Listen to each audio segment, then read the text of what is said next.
Kisah wanita ahli ibadah masuk neraka karena sering menyakiti tetangganya.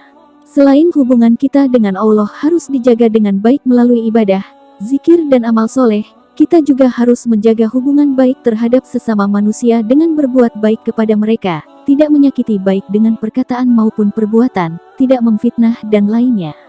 Untuk menjadi penghuni surga, kita tidak hanya harus banyak beribadah kepada Allah, tapi juga harus berbuat baik kepada sesama manusia terutama kepada tetangga.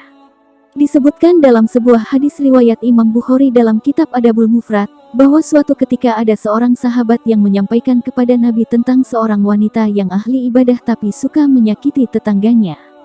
Wahai Rasulullah, ada seorang wanita yang rajin salat malam, gemar berpuasa di siang hari, giat melakukan amal kebaikan dan banyak bersedekah. Namun dia sering menyakiti tetangganya dengan lisannya. Mendengar laporan ini, Nabi menjawab, tiada kebaikan padanya dan dia termasuk penghuni neraka. Dalam riwayat lain disebutkan bahwa para sahabat bertanya kepada Nabi mengenai penyebabnya. Kenapa? Tanya salah seorang sahabat. Nabi menjawab, sebab mulutnya selalu menyakiti orang lain. Dia suka mengganggu tetangganya dengan ucapannya. Seluruh amal ibadahnya hancur, karena dia punya akhlak yang buruk. Dia menjadi ahli neraka karena ibadahnya tidak mampu menjadikan dirinya untuk berakhlak yang baik. Kemudian seorang sahabat menyampaikan lagi, wahai Rasulullah, ada seorang wanita yang hanya melaksanakan salat wajib saja dan hanya bersedekah dengan sepotong keju namun dia tidak pernah menyakiti tetangganya. Nabi menjawab, dia termasuk penghuni surga.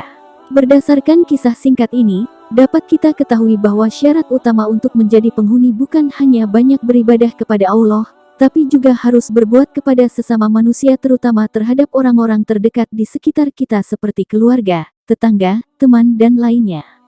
Meski banyak ibadah namun sering mengumpat, mencela dan selalu buruk sangka terhadap orang lain, maka tidak akan masuk surga. Hal ini sesuai dengan sabda Nabi yang lain. Tidak akan masuk ke dalam surga, seseorang yang tetangganya tidak merasa aman dari kejahatan-kejahatannya. Hadis riwayat Bukhari dan Muslim.